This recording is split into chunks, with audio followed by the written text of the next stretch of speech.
mình muốn có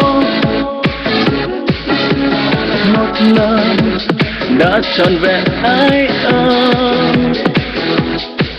Với anh em mãi là người tình trăm năm.